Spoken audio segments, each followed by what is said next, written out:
जो मित्र આપણે 11મા ધોરણનું જે છેલ્લું યુનિટ છેલ્લો એકમ પ્રાણી ધર્મ વિદ્યા એમાં 19મો પાઠ જોઈ રહ્યા છીએ. 16, 17, 18માં અનુક્રમે આપણે પાચન તંત્ર, શ્વસન તંત્ર અને પરિવહન તંત્ર જોયું. આની અંદર આપણે ઉત્સર્જન તંત્ર ભણ્યા. હવે એ તંત્રમાં છેલ્લી થોડી ઘણી વાતો અને તંત્રને લગતી જે અનિયમિતતાઓ કે રોગો એ આપણે જોઈ અને આ છેલ્લા 8મા લેક્ચરમાં તંત્રને આપણે પૂરી કરીએ. તો એમાં એક નાનો મુદ્દો આપણને આપે છે મૂત્ર નિકાલની ક્રિયા. એને આપણે ઇંગ્લિશમાં કહીએ છીએ મિક્ટુરેશન.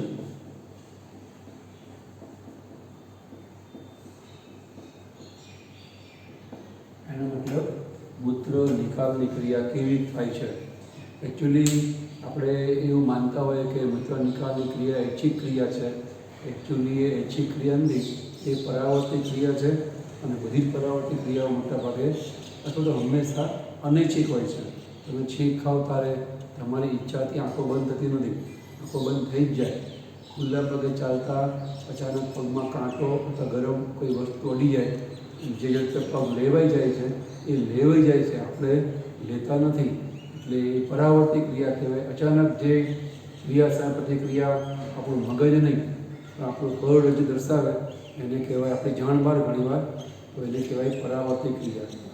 પ્રતિક્રિયાની, રિએક્શનની, રિફ્લેક્સ એક્શન પરાવર્તિત ક્રિયા કહેવાય. એના વિશે આપણે આગળ ઉપર 21મા પાઠમાં ચેતાતંત્રમાં શીખીશું એટલે વધારે ખ્યાલ આવશે. ટૂંકમાં મૂત્ર નિર્માણની ક્રિયા પણ ઐચ્છિક ક્રિયા નથી, અનૈચ્છિક ક્રિયા કે પરાવર્તિત ક્રિયા છે. તો આપણે સુસંસ્કૃત પ્રાણીઓ છીએ એટલે તો આ ટ્રેન થયેલા હોય, નાનપણથી આપણને આપણા પેરેન્ટ દ્વારા કેળવણી આપવામાં આવી હોય એટલે આપણે યોગ્ય રીતે, યોગ્ય સમય, યોગ્ય જગ્યાએ મૂત્ર નિકાલ કરીએ છીએ. એકચ્યુઅલી અમુક હદ સુધી એ ઐચ્છિક ક્રિયા થાય, આપણે એના ઉપર કેળવણી તાલીમ દ્વારા કાબૂ મેળવી શકીએ. પણ અમુક હદ પછી મૂત્રાશય નામની કોથળી ભરાઈ જાય પછી પ્રાણીનો એના ઉપર કાબૂ રહે નહીં, એ નિકાલ પામે છે. જેમ તમે છીંકને રોકો એ વધારે આવે એની જેમ. પણ ટૂંકમાં કહેવાનું એ કે મૂત્ર નિકાલની ક્રિયા એ એક પ્રકારની પરાવર્તિત કહેતા અનૈચ્છિક ક્રિયા છે. એ થાય કેવી રીતના તો આપણને થોડું તો વર્ણન આપ્યું છે, હું તમને ઓરલી સમજાવું છું. બુકમાં એ વર્ણન છે અને ઇઝી છે એટલે આપણે કોઈ નોંધ કરતા નથી અહીંયા. કે જ્યારે મૂત્રાશય ભરાઈ જાય એ વખતે મૂત્રાશય છે એની અંદરની બાજુએ જે આ બંને બાજુથી મૂત્રપિંડની આવતી મૂત્રવાહિનીઓ છે એમાં એ ખુલે છે આ રીતે પોતપોતાના સ્વતંત્ર છિદ્ર દ્વારા. મૂત્રાશયની અંદરની બાજુએ, મૂત્રાશયની અંદરની દિવાલ છે પુષ્કળ આવી રીતે ગળીઓ આવેલી હોય છે. આની અંદર અહીંયા ગ્રાહી કોષો હોય, વિશિષ્ટ પ્રકારના ગ્રાહી કોષો હોય જે આ ગળીઓને કારણે બંધ હોય. ઉદાહરણ તરીકે આપણે ગળીઓ આવી રીતે બતાવીએ અને વધારે ખ્યાલ આવશે. આવી રીતે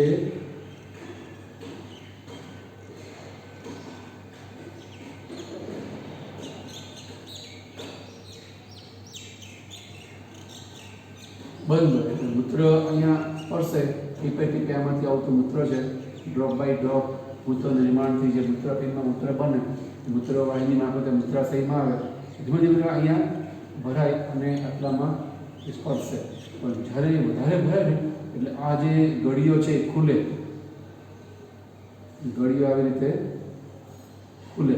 હવે મૂત્ર અહીંયા જ્યાં ગ્રાહી કોષો છે એ ગ્રાહી કોષોને અડે. અને એ ગ્રાહી કોષો એ બીજું કંઈ નહીં, વિશિષ્ટ પ્રકારના ચેતાંતો છે. ચેતાકોષના ચેતાતંતુઓના અંતિમ છેડાઓ જેને કહેવાય ચેતાંત, એને સ્પર્શે. એને લઈ અને એ સંવેદના છેક 10મી ચેતા જેને કહેવાય વેગસ ચેતા, એ મગજની એકમાત્ર 12 જોડ પૈકીની એક જોડ ચેતા એવી છે 10મી ચેતા, તેને આપણે નામ આપીએ છીએ વેગસ ચેતા. એ છેક નીચે સુધી પહોંચે છે શરીરમાં અને એ આ ગ્રાહી સ્થાન જોડે પણ જોડાયેલી હોય. જ્યારે મૂત્રાશય ભરાઈને ખેંચાય, સ્ટ્રેચ થાય એટલે એના ગ્રાહી સ્થાનો ખુલે, એના સંપર્કમાં મૂત્ર આવે એટલે એની સંવેદના આપણા મધ્યસ્થ ચેતાતંત્રને પહોંચે. એને કહેવાય સેન્ટ્રલ નર્વસ સિસ્ટમ. અને આપણને મૂત્ર ત્યાગ કરવાની જવાની જે સંવેદના લાગણી છે એ થાય. જેમ જેમ એ સ્ટ્રેચ થાય એમ વધુ પ્રબળ સંવેદના સ્ટ્રોંગ અને સ્ટ્રોંગ સેન્સેશન આપણને મળતું રહે કે હવે બહુ જ પેશાબ પ્રવાહ જવાય લાગી છે કે તો ટાઈમ થયો છે, મૂત્ર ખૂબ સ્ટ્રેટ થઈ રહ્યું છે, તો મૂત્ર ત્યાગ કરવા જવું જ પડશે. તો આ રીતે જેવું આ મૂત્રાશય એ સ્ટ્રેટ થાય એટલે કે પહોળું થાય, એની ગળીઓમાં આવેલા જે કે ગ્રાહી કોષો, સંવેદી ગ્રાહી કોષો એ ખુલ્લા થાય અને મૂત્ર રૂપી પ્રવાહી ઉત્સર્ગ પડકે તરત સેન્ટ્રલ નર્વસ સિસ્ટમને એટલે કે મધ્યસ્થ તંત્રને સંદેશાઓ પહોંચે અને તરત એ પ્રમાણે આપણા મગજ તરફ સંદેશો મળે એટલે આ મૂત્રાશયના સ્નાયુઓ સંકોચાય. સેન્ટ્રલ નર્વસ સિસ્ટમમાં ગ્રાહી કોષ સંદેશો મોકલે છે કે મૂત્રાશય ભરાઈ ગયો છે, મૂત્ર ત્યાગ કરવા જવાનો સમય થયો. એ વખતે વળતું મગજ જે સંદેશાઓ આપે એના પ્રતિક્રિયા રૂપે આ મૂત્રાશયના સ્નાયુઓ સંકોચાય અને જે આ મૂત્ર માર્ગના સ્નાયુઓ છે અહીંયા એ વિકોચન પામે, એ શિથિલ બને અને આ સંકોચન પામે. ત્યારે સંકોચાય, મૂત્ર વેગપૂર્વક બહાર આવે. આ જે સ્નાયુઓ છે મૂત્ર માર્ગને વિકોચન પામે, એને આપણે મુદ્રિકા સ્નાયુ પણ કહી શકીએ અને મૂત્રનો નિકાલ થાય. આને કહેવાય મૂત્ર ત્યાગની ક્રિયા. અંશતઃ આપણે સંદેશાઓ મળે પ્રમાણે જે આપણે પ્રતિચાર આપીએ છીએ એના ભાગરૂપે મૂત્રાશય સંકોચાય અને મૂત્રમાર્ગ છે એ વિકોચાય એટલે કે વિસ્તરણ પામે અને મૂત્રનો નિકાલ થાય. એ ક્રિયાને કહેવાય મૂત્ર નિકાલની ક્રિયા અથવા તો મેક્ટોરેશન. હવે જે મૂત્ર નિકાલ પામે છે એ નિકાલ પામતા મૂત્રનું બંધારણ કેવું હોય, ભૌતિક અને રાસાયણિક બંધારણ છે કેવું હોય, એ નાની એવી આપણને બીજી માહિતી આપી છે. મૂત્રનું બંધારણ.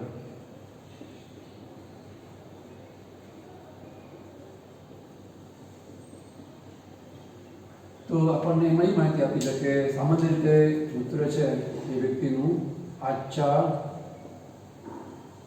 પીળા રંગનું હોય છે.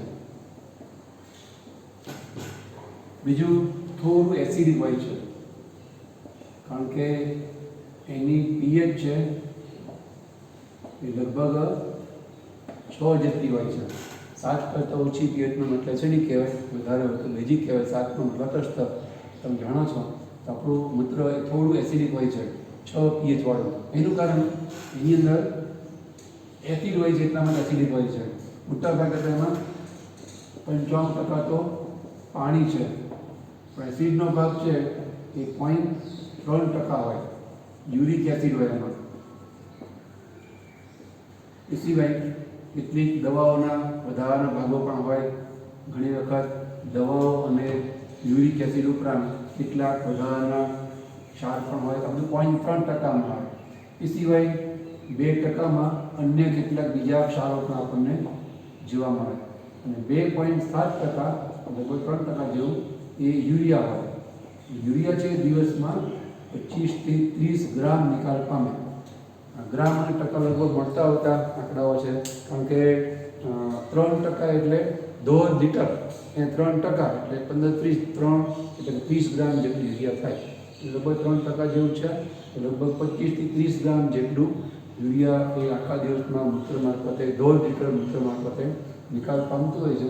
તો લગભગ મૂત્ર છે એનું આ રીતનું આપણને બંધારણ જોવા. એની વિશિષ્ટ પ્રકારનો જે રંગ છે પીળાશ કરતો, એમાં રહેલા રંજક દ્રવ્ય યુરોક્રોમને આભારી છે. યુરોક્રોમ નામના પદાર્થને લઈ અને થોડું પીળાશ પડે. વિશિષ્ટ એમોનિયામાં હોવાને કારણે થોડી વિશિષ્ટ સ્મેલ પણ આપણને જોવા મળે. તો આ રીતનું મૂત્રનું બંધારણ આપણને તંદુરસ્ત વ્યક્તિમાં જોવા મળે. આપણે હમણાં કીધું દિવસ દરમિયાન આશરે 1.5 લીટર પ્રતિદિન એ મૂત્ર નિકાલ પામે. તો એના ભૌતિક રાસાયણિક ગુણધર્મો થાય. હવે આપણા શરીરમાં જે ઉત્સર્ગ પદાર્થ રૂપે યુરિયા એ યુરિક એસિડ વગેરે નિકાલ પામે છે ઉત્સર્ગ તંત્ર દ્વારા, ઉત્સર્ગ દ્રવ્ય. એ સિવાય આપણા શરીરમાં બીજા અન્ય કેટલાક અવયવો છે કે જે ઉત્સર્જન તંત્રના અંગો કે ભાગો નથી, છતાં પણ કામ કરે છે ઉત્સર્જનનું. એટલે ઉત્સર્ગ અંગો સિવાયના અંગો જે ઉત્સર્જનની ક્રિયા કરે એવા આપણને કેટલાક ભાગો આપ્યા છે.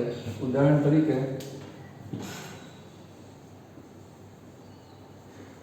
ઉત્સર્ગ અંગો સિવાયના અંગો દ્વારા ઉત્સર્જન. એની અંદર આપણને એક અંગ આપ્યું છે ફેફસા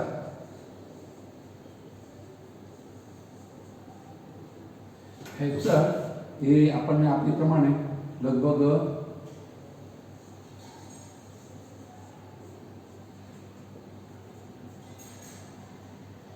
300 ml જેટલો કાર્બન ડાયોક્સાઇડ એ પ્રતિદિન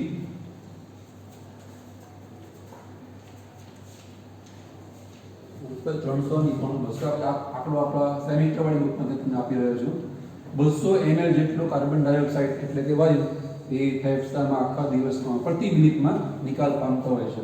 અને લગભગ 400 ml જેટલું પાણી એટલે કે પાણીની વરાળ ઉચ્છવાસમાં હોય છે, આપણને ખ્યાલ છે, એ પ્રતિ દિવસ એ નિકાલ પામશે. આ પણ ગેસિયસ ફોર્મમાં છે, ગેસિયસ ફોર્મમાં છે. તો ફેફસા દ્વારા સતત શરીરમાંથી CO2 અને પાણીનું પણ ઉત્સર્જન થઈ રાખે છે. પ્રતિ દિવસ 400 ml જેટલું પાણી, અડધો લીટરની આસપાસનું પાણી એ આપણે ફેફસા દ્વારા વરાળના રૂપમાં દૂર કરીએ છીએ. અને આવી રીતે પ્રતિ મિનિટનો 200 ml તમે દિવસમાં કહો તો ઘણો બધો એ વધી એટલો કાર્બન ડાયોક્સાઇડ પણ શરીરમાંથી ઉલેચીએ છીએ એટલે કે બહાર કાઢીએ છીએ. તો ફેફસા પણ શરીરના જે ઉત્સર્ગ પદાર્થ રૂપે નકામા બિનજરૂરી પદાર્થને પણ નિકાલ કરવામાં સહાય કરે છે. કે અલબત્ત આ નાઇટ્રોજનયુક્ત પદાર્થ નથી.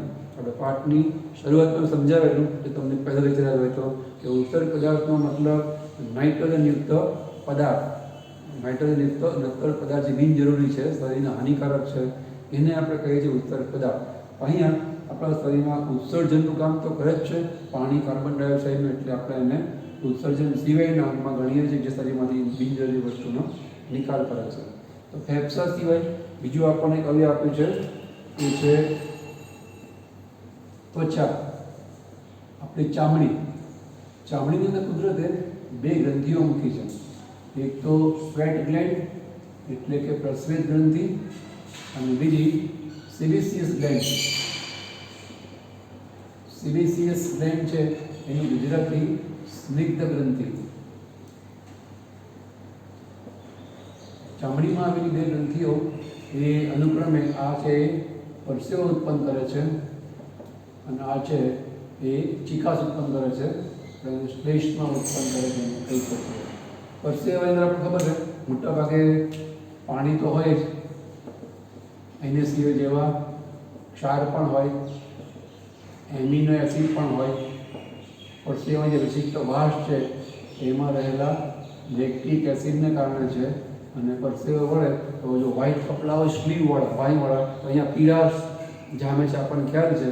એટલે કે એની અંદર યુરિયા પણ આપણને થોડો જોવા મળે, જે પીળા રંગનો છે. જ્યાં આપણે લખ્યું ને કે પેશાબની અંદર યુરોક્રોમ નામનો પદાર્થ હોય જેને આપણે રંજક દ્રવ્ય કહીએ છીએ. એટલે આછા પીળા રંગમાં આપણને મૂત્ર છે જોવા મળે છે. તો એ યુરિયામાં રંગ હોય એના કારણે આપણને જોવા મળે. બધું પરસેવામાં જોવા મળતા પદાર્થો છે.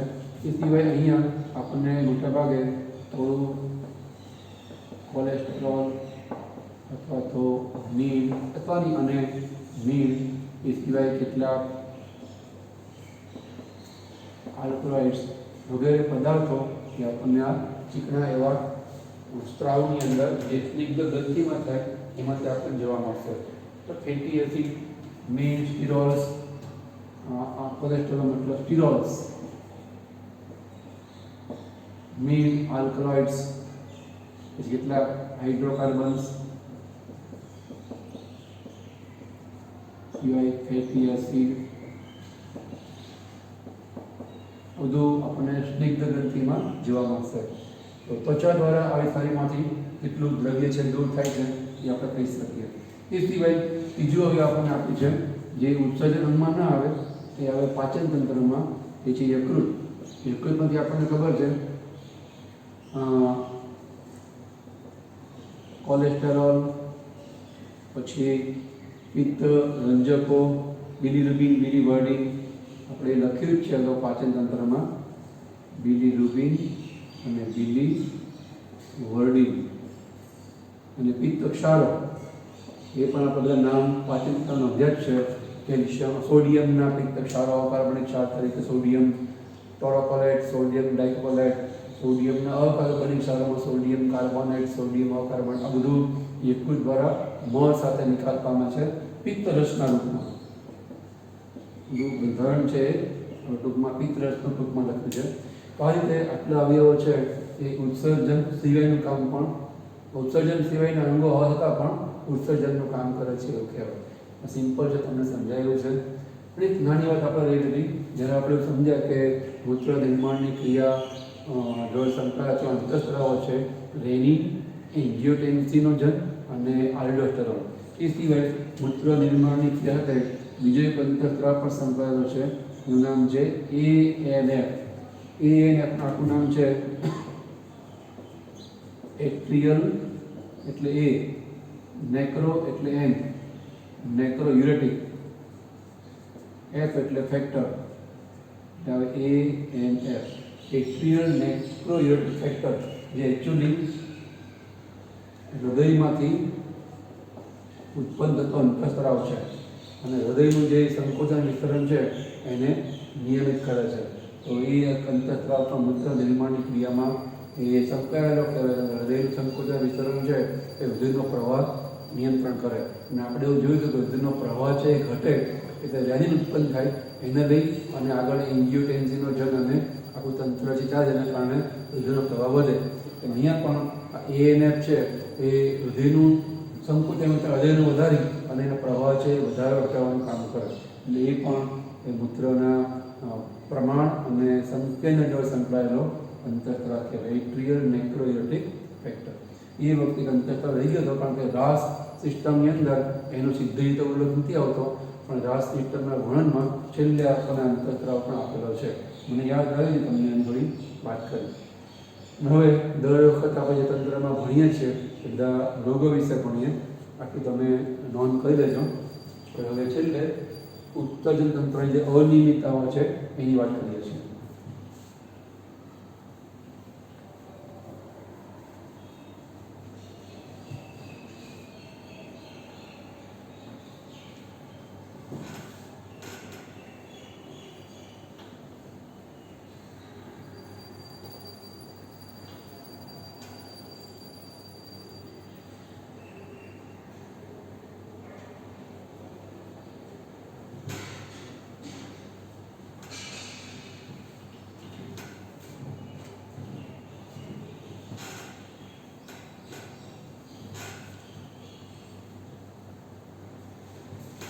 આપણને આપણી ટેક્સ્ટબુક છે એની અંદર ઉત્સર્જન તંત્રના બહુ ઓછા રોગોની વાત કરી છે. આપણે થોડીક અહીંયા વધારે વાત જોઈએ એટલે કે તમને નીટ અને ગુજકેટમાં પણ કામ લાગે. તો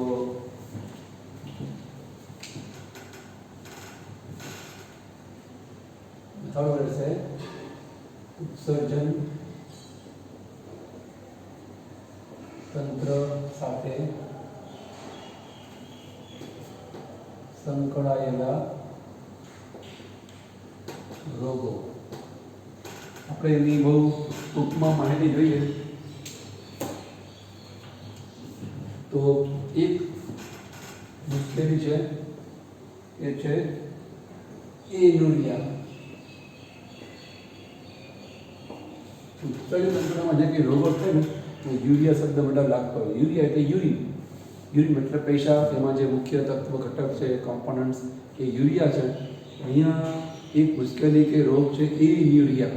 કોઈ પણ ઇંગ્લિશ વર્ડમાં આપણે એ લગાવે ને તો એ નકારાત્મક થાય. લિંગી એટલે સેક્સ્યુઅલ, અલિંગી એટલે એ સેક્સ્યુઅલ, એટલે અલિંગી કહીએ છીએ. અને આપણે ગુજરાતીમાં લગાવવાથી ઘણી વસ્તુનું નકારાત્મક કે ઉલટો અર્થ થાય, વિરોધી અર્થ થઈ જાય.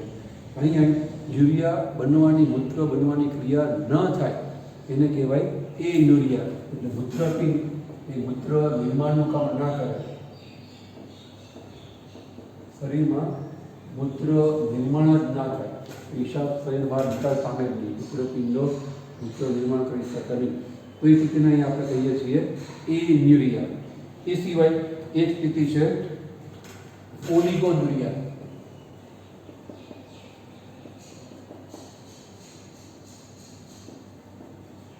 ઓલિગોન્યુરિયા મતલબ મૂત્રનું નિર્માણ છે ઓછું થાય, એને કહેવાય ઓલિગોન્યુરિયા. જેમાં મૂત્રનું નિર્માણ છે ઘણું બધું આપણને ઓછું થતું છે જોવા મળે.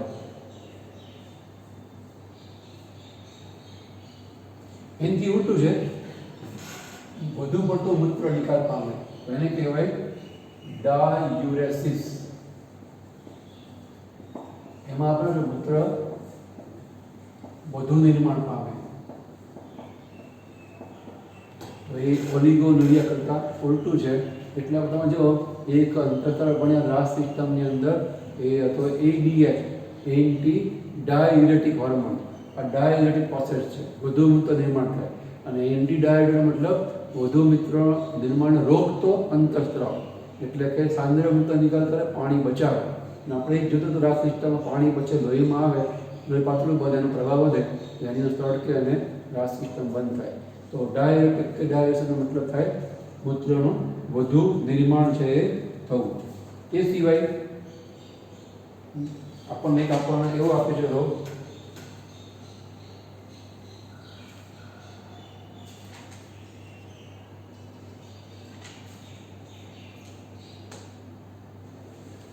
ડાયુરેસિસ છે, એનું બીજું પણ નામ છે પોલીયુરેસિસ અથવા તો પોલીયુરિયા. એનો મતલબ પણ થાય મૂત્રનું વધુ નિર્માણ થવું. પછી એ સિવાય એક આપણને આપી જે મુશ્કેલી એ છે ગ્લાયકોસુરિયા.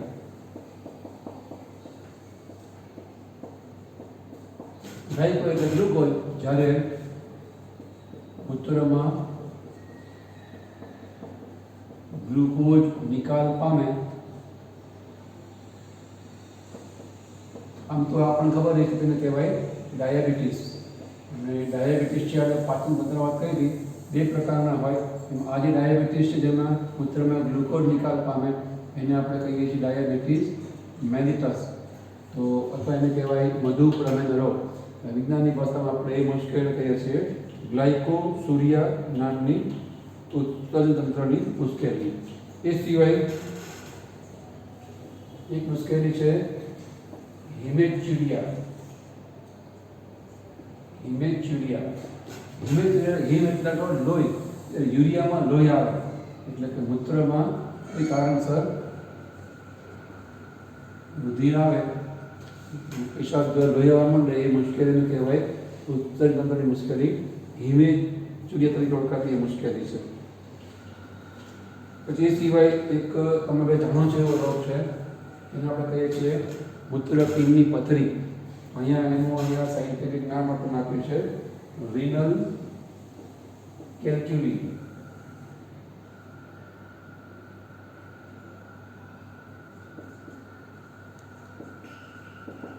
એટલે કે મૂત્રપિંડની પથરી થવી. વ્યક્તિ જ્યારે એવા ક્ષારવાળા ખોરાક ખાય, જેમ કે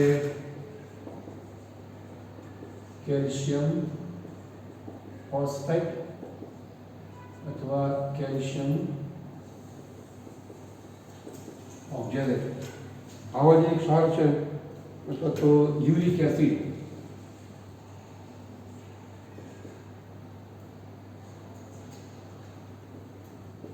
એ મૂત્રપિંડમાં જમા થવાને લઈ અને અનિયમિત આકારના સ્ટોન બને.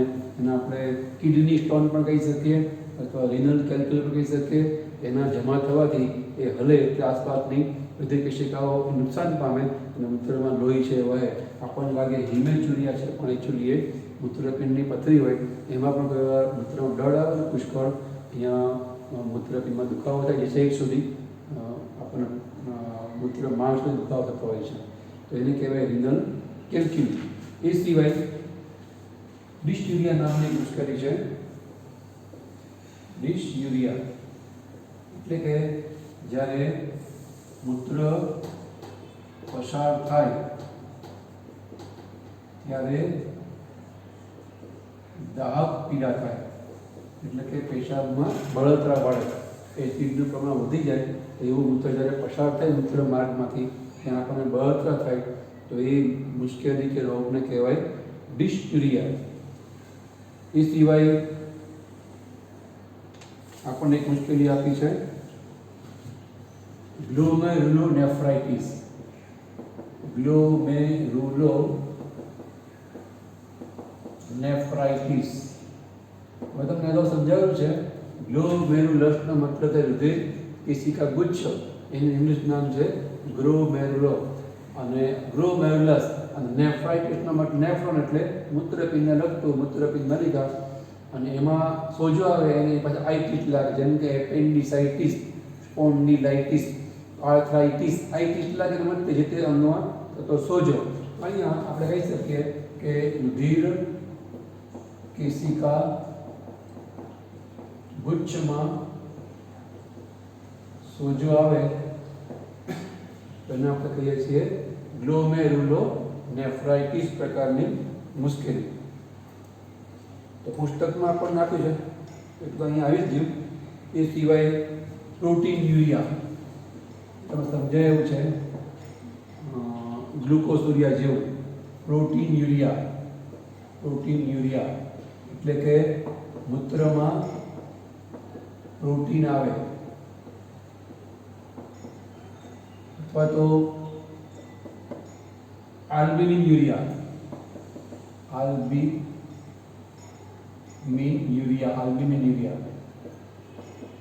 એમાં પણ નામ પ્રમાણે મૂત્રમાં આલ્બુમિન નામનું પ્રોટીન છે હાજર હોય. ઉત્સર્જનની બીમારી કહેવાય આલ્બુમિન યુરિયા. એ સિવાય આપણને એક મુશ્કેલી એવી આપી છે જે છે યુરેનિયા. જ્યારે મૂત્રમાં અથવા તો મૂત્રપિંડમાં યુરિયાનો ભરાવો થાય તો એ મુશ્કેલીને કહેવાય યુરેનિયા, અથવા તો આપણે એને ઘણી કહેતા હોય છીએ PKU, ફિનાઇલ કીટોન યુરિયા. એને આપણે કહીએ છીએ ફિનાઇલ કીટોન યુરિયા. જ્યારે મૂત્રપિંડની અંદર આ રીતે યુરિયાનો ભરાવો થઈ જાય તો એને આપણે કહીએ છીએ યુરેનિયા.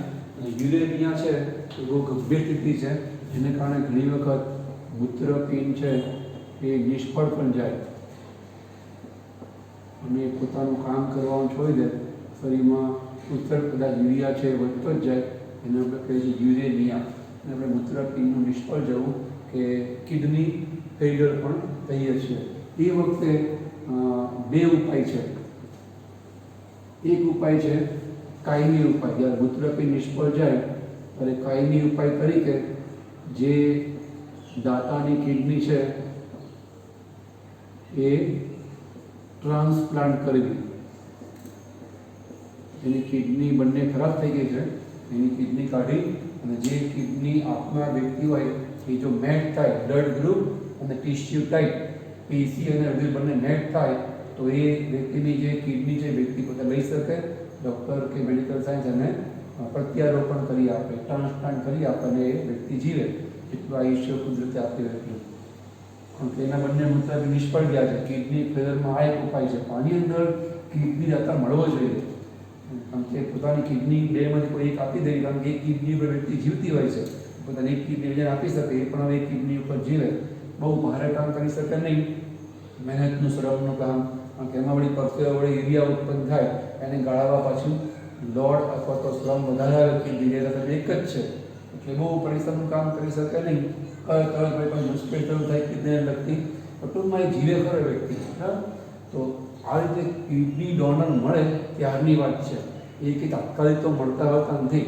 તો જ્યાં સુધી કિડની ડોનર ના મળે ત્યાં સુધી એના બંને મૂત્રપિંડ નિષ્ફળ ગયા છે એ જીવતો કેવી રીતે રાખવો, એના માટે એક આર્ટિફિશિયલ કિડની, કૃત્રિમ મૂત્રપિંડ નિર્માણ થયું છે, એની ઉપર રાખવામાં આવે. એને આપણે કહીએ છીએ હિમોડાયાલિસિસ. એમાં હિમો શબ્દ આપણે વ્યવહારમાં બોલતા નથી, જેમ કે ઇલેક્ટ્રોકાર્ડિયોગ્રામ.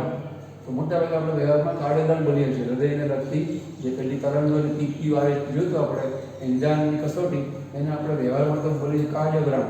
આખું બોલતા નથી ઇલેક્ટ્રોકાર્ડિયોગ્રામ. અહીંયા પણ પ્રક્રિયાનું નામ છે હિમોડાયાલિસિસ. ટૂંકમાં આપણે બોલતા હોઈએ છીએ ડાયાલિસિસની પ્રક્રિયા.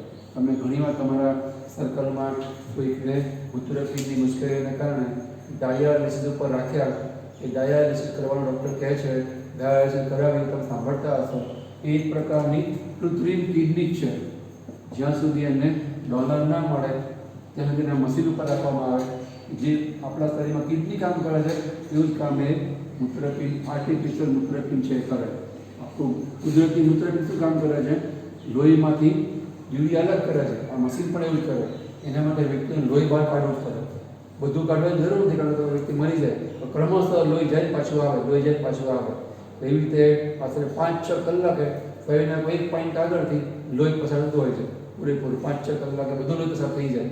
એટલે એક પોઈન્ટ લોહી કાઢી પછી બધું નાખવામાં આવે, સતત મશીનમાં પડતું રહે લોહી અને ચોખ્ખું થઈ જાય. એટલે એ લોહીમાંથી યુરિયા નીકળી જાય, જે કામ ખરેખર કિડની કરવાની કુદરતી રીતે લોહી પસાર થાય, એમાંથી યુરિયા પેશાબ અલગ થઈ લોહી ચોખ્ખું થઈ જાય, શરીરમાં ફરે. એને હિમોડાયાલિસિસ કરાવવું પડે. 5 થી 6 કલાક એક ટાઈમમાં થાય. 5 થી 6 કલાક. વ્યક્તિ 2 કે 3 દિવસ હવે ચલાવી શકે.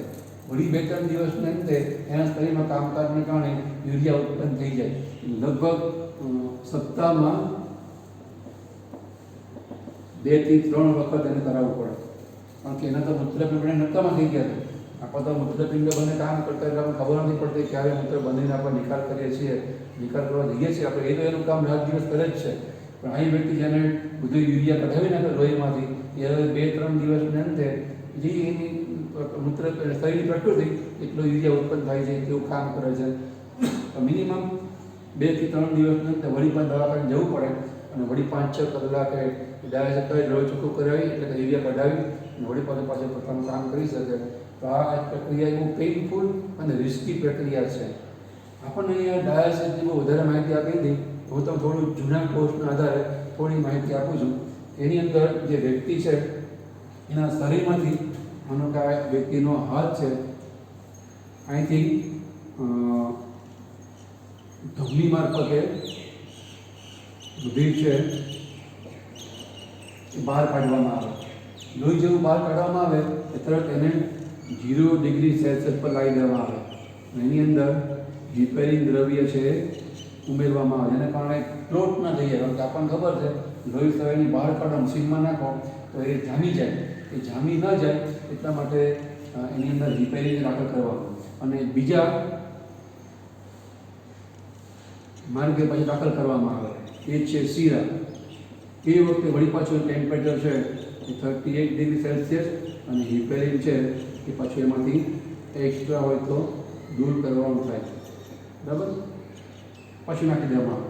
મીનવાઇલ એ મશીનમાંથી પસાર થાય. એક છેડો ધમનીનો જોડવાનો મશીનમાં, જે લોહી આપશે મશીનને. ધમનીનો સ્વભાવ છે હંમેશા લોહી અંગોને આપવાનો હોય. અહીંયા જે મશીન છે આપણા માટે એ વખતે કૃત્રિમ મૂત્રપિંડ અંગ છે, એને ધમની લોહી આપશે. સીધા લોહી લઈ જવાનું ગુણધર્મ ધરાવે છે અંગોથી એ તરફ. સીધા દ્વારા લોહી પાછું ટાળવામાં આવે. મીનવાઇલ શું કરવાનું કે આ જે લોહી બહાર આવે છે એનું તાપમાન જળવાય અને એનું પરિવહન શક્ય બને માટે આપણે 2-3 પ્રકારના અલગ અલગ, આખું મશીન તો અલગ પ્રકારનું દેખાય આપણને. એના હું તમને લેઆઉટ અને અમુક પાર્ટ છે બતાવું છું કે આવી રીતે એમાંથી યુરિયા છે દૂર થાય. એમાં આ રીતની વ્યવસ્થા હોય. આ એનો મુખ્ય ભાગ છે મશીનનો, જેની અંદર આવી રીતની વળાંકદાર નળી હોય.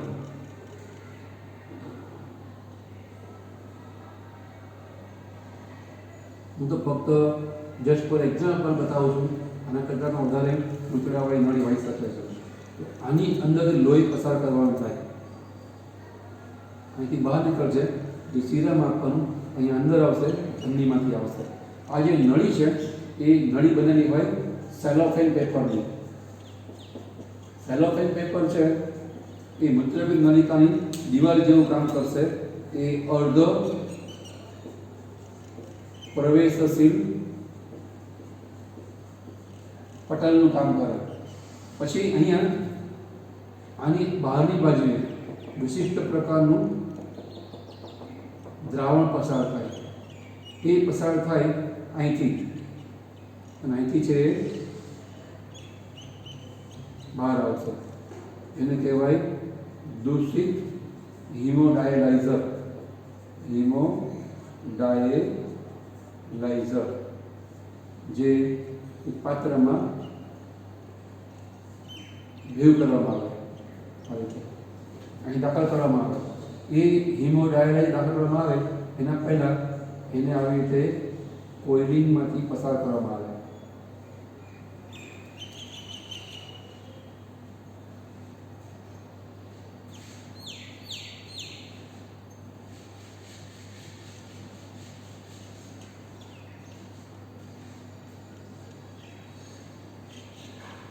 આની અંદર હિમોડાયલાઇઝર પ્રવાહી ભર્યું હોય. હિમોડાયલાઇઝર પ્રવાહી એમાંથી પસાર થાય. નાને એની પહેલાં આવી રીતે થર્મોસ્ટેટમાંથી પસાર કરવામાં આવે. થર્મોસ્ટેટ, કારણ કે ડાયાલાઇઝર તો વ્યક્તિને કોઈ પણ ઋતુમાં કરાવવા થાય, ગરમીમાં, ઉનાળામાં, ઠંડીમાં, શિયાળામાં. તો આ જે હિમોડાયલાઇઝરનું જે તાપમાન છે એ પણ આ લોહીના તાપમાન જોડે મળતું આવતું હોય હોવું જોઈએ. નહીંતર વળી તાપમાન લોહીનું થઈ નાખે એવું તાપમાનના ફેરફારો જે વ્યક્તિમાં દાખલ થાય તો વળી વ્યક્તિને બીજી મુશ્કેલી શરૂ થાય. એટલે આમ તાપમાન જાળવવા થર્મોસ્ટેટમાંથી પસાર કરવામાં આવે. થર્મોસ્ટેટો તાપમાન જાળવતી ડિવાઇસ હોય અને એ તાપમાન લગભગ લોહી જેટલું કરી આપે. અહીંયા મૂત્રાપિંડમાં થાય લગભગ કાઉન્ટર કરંટ જેવી પ્રક્રિયા થાય. હિમોડાયલાઇઝર આવી રીતે અહીંથી ઉપર પસાર થાય, પછી બહાર આવી જશે. અને લોહી છે એ આ સેલોફેન પેપરની બનેલી ટ્યુબમાંથી નીચે પસાર થાય આવી રીતે. અહીંથી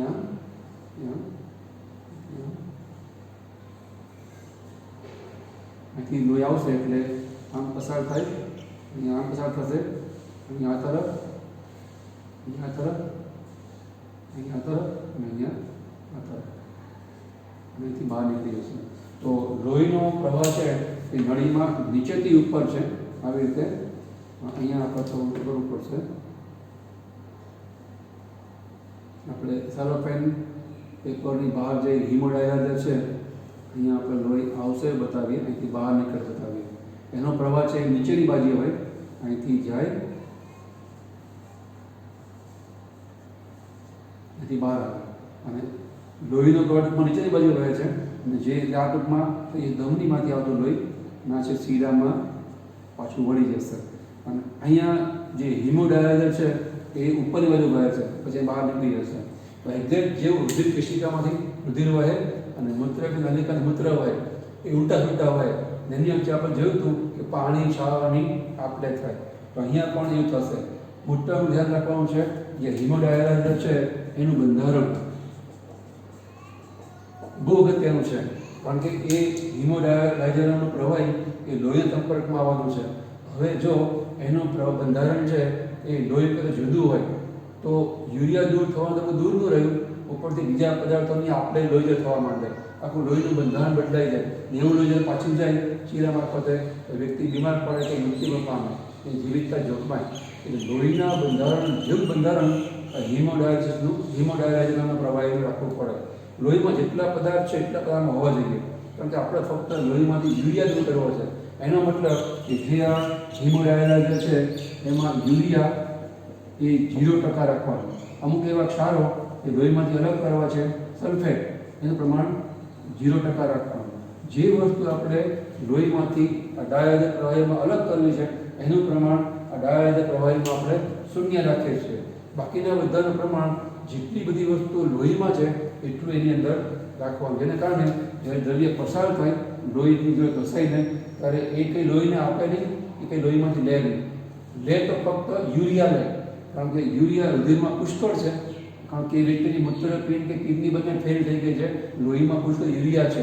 એવું યુરિયા તો લોહીથી પસાર થાય નીચે અને ડાયાલાઇઝર ઉપર પસાર થાય છે. એટલે એકદમ ઘર્ષણથી પસાર થાય બધું યુરિયા છે ડાયાલાઇઝર શોષી લે. યુરિયા મતલબ યુરિન મતલબ પેશાબ, એટલે પેશાબ કે મૂત્રયુક્ત ડાયાલાઇઝર બહાર આવે એટલે આપણે દૂષિત હિમોડાયલાઇઝર એમાં પેશાબ છે શોષાઈ જાય. અને પછી એવું મૂત્ર વગરનું યુરિયા વગર રુધિર પાછળ શરીરમાં નાખવામાં આવે.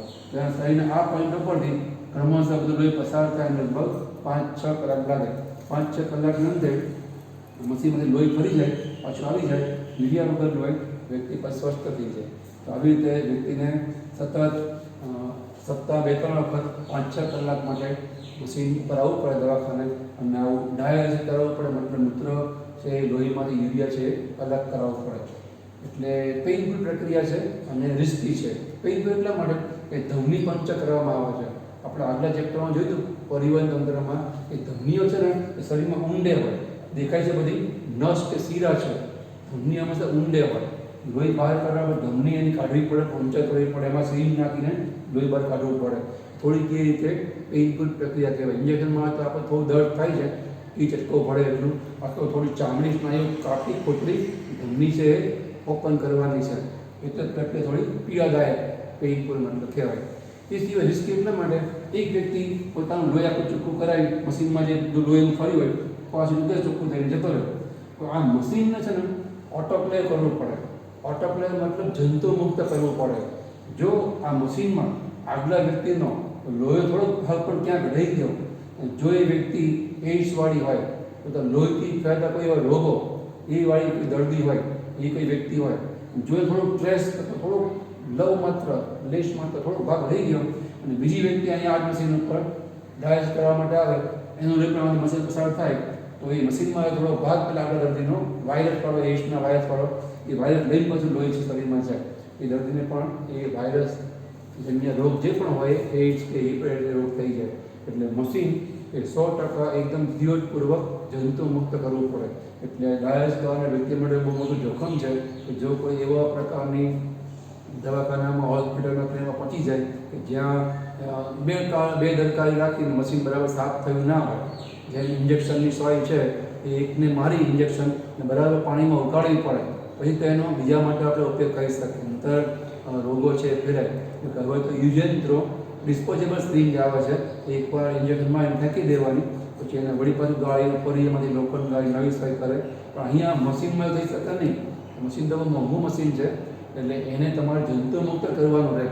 તો એ જો બે કાળજીપૂર્વક કરવામાં આવે તો શક્ય છે કે લોહીથી ફેલાતા રોગો એ બીજા વ્યક્તિમાં ફેરે. એટલા માટે ડાયસ થોડું રિસ્કી છે. ટૂંકમાં જેના શરીરમાં મૂત્રપિંડ કામ કરતું અટકે, યુરિયાનો ભરાવો થાય, યુરેનિયા કહેવાય, એના માટે આ કિડની ફેલરમાં આ બે ઉપાય છે. જ્યારે એને કિડનીનું ડોનર મળી જાય કિડની આપનાર, તો એના માટે પછી કાયમી નથી, પછી એને ડાયસ કરાવવાની જરૂર પડશે નહીં. આટલી મુશ્કેલીઓ અથવા તો રોગો આપણને આ તંત્રના આપેલા છે, તમને ખ્યાલ આવી ગયો તો માનું છું. બાકી થોડી નોંધ કરો, તમને નીટ અને ગુજકેટમાં કામ લાગશે. તો આ સાથે આપણે આ પ્રકરણ છે અહીંયા પૂરું કરીએ છીએ. હવે નેક્સ્ટ ટાઈમ આપણે છેલ્લા 3 પ્રકરણ બાકી રહ્યા, એ પૈકીનું 20મું પ્રકરણ, 20, 21 ને 22 3 બાકી રહ્યા.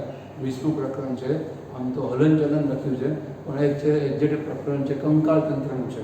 એ કંકાલ તંત્ર આપણે નેક્સ્ટ ટાઈમ શરૂ કરીશું. અહીંયા આપણે